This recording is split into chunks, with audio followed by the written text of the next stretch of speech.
Hi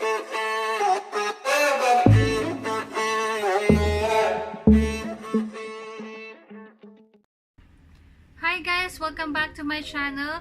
So sa mga bago po sa aking channel, don't forget to subscribe to my channel po for more videos, and let's be friends na rin po. Don't forget to add me on my social media accounts. And so yun, ang topic po natin for today is i-share ko sa inyo kung paano ako mag-foundation, concealer, and contour. So if you're interested, just keep on watching.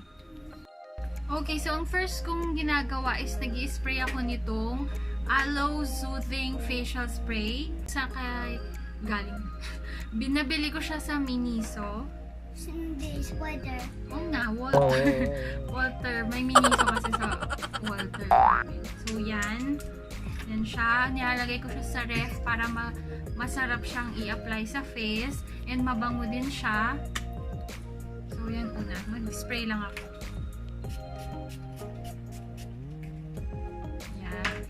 So, refreshing siya. And nakaka-moisturize talaga siya ng face.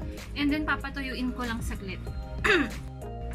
And then, pag tuyo na siya, lalagay ko na tong foundation. Ang ginagamit kong foundation is itong Airy Ink Foundation ng Peripera. Meron siya kasi ng SPF 30 PA++.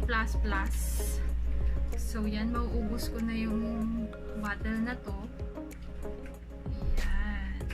So, yan. Lalagay ko siya sa face ko. Ito yung favorite foundation ko as of now. So, apply ko lang siya sa aking face.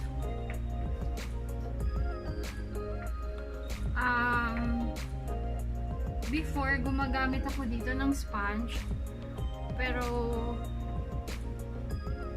dahil kailangan mas mabilisan lahat ng bagay ngayon sa akin. Dahil sa baby ko,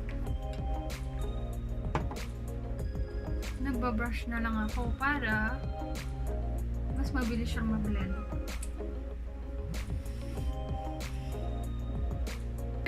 So, ayan, after that foundation, napansin nyo, medyo maputi sa akin yung foundation ko. Kasi mag-oxidize pa yan. After ilang minutes, dahil acidic ako. So, ganun usually.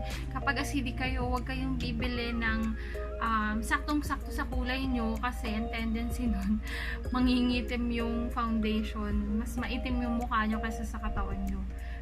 Yun, nag-oxidize kasi yung mga foundation kapag acidic kayo. So, yun. Kailangan mas maputi. So, yan. So, pag nalagay ko na ngayon yung aking foundation, tsaka na ako ngayon nag-a-apply nung aking concealer. Kasi, hindi pwede na hindi ka magko-concealer lalo na sa ating mga dark under eyes. So, yun. Nakalimutan ko na i-prep yung lips ko. Wag na wag niyong kakalimutan yan kasi isa yan sa importante. Kahit na hindi matte yung lipstick nyo, kailangan ma-prep din. Lalo na kung dry lips kayo. So, etong concealer ko is yung The Same Cover Perfection Peep Concealer. Yan siya. Sa lips yan? Sa lips yan? Lips yan? Okay. So, nilalagay ko siya dito. Tapos, so parang hindi na rin pala to foundation lang.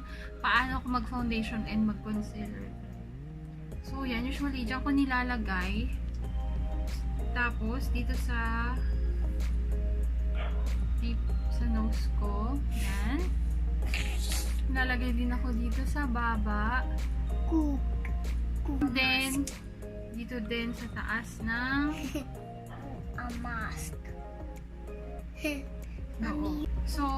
So ang unang-una kong biniblend is yung aking nose.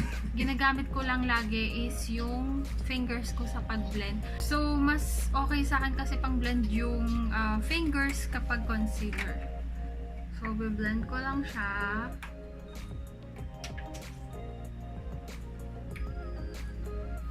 And then, susunod ko itong sa baba.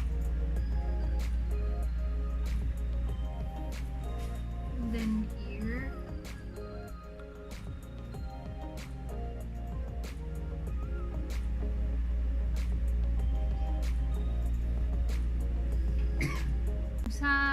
kilay, ginagawa ko na din. Dinadrag ko na din siya. Yan. And then, tsaka ko ngayon iulay yung sa eyes. Gamit itong ring finger.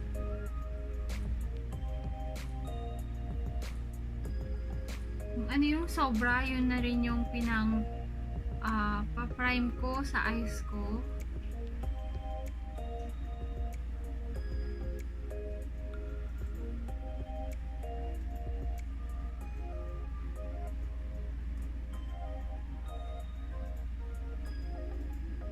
Mas maganda kasi yung coverage kapag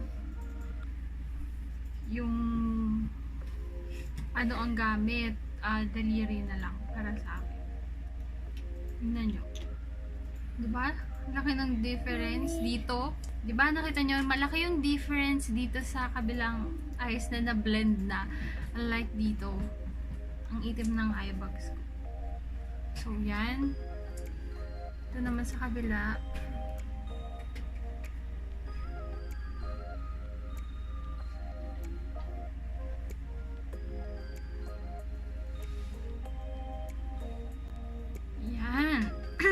O, diba? Ngayon, yung iba, pagka meron pa din kayong mga kailangan i-conceal, kailangan pa rin kayong i-conceal, like yung pimple marks, acne marks, yung mga veins, yun, nilalagyan ko kung meron akong dapat i-conceal. Pero as of now, wala naman. So far, wala naman akong dapat pa i-conceal. So after that, tsaka na ako ngayon pupunta sa pag-set ng foundation and concealer. Don't forget to set, guys, para talagang maano yung makeup na nilagay niyo sa face niyo. Mas tumagal siya.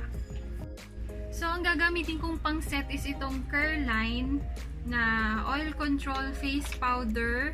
Honey yung shade. Ito siya. Yan. Pat ko lang. Para hindi magalaw yung concealer. Pat.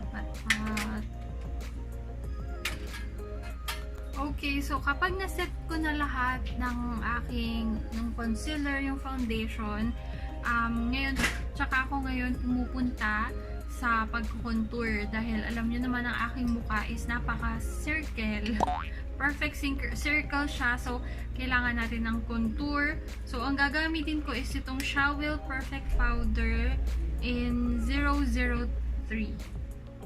Yan. Basag na siya. So ang unahin ko lagyan is yung sa cheeks.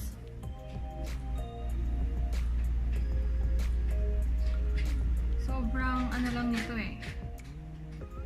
Hindi siya ganun ka-harsh yung contour niya, kaya gustong gusto ko. Oh, yan. Pansin nyo. Tapos i-blend ko lang siya pataas.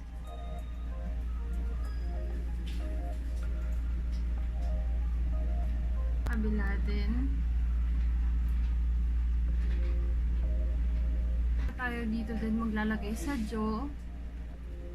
Para yung mga double chin hindi masyadong makikita sa picture. Ayan. O then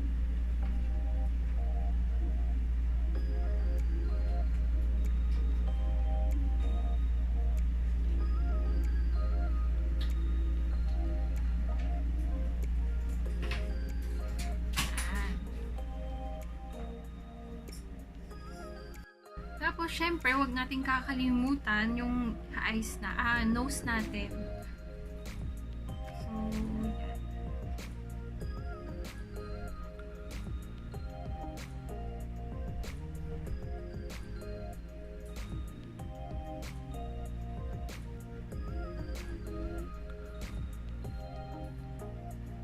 O, diba? Ano ng difference? So, ayun po, ganun po ako usually mag-foundation, mag-contour, and also maglagay ng concealer.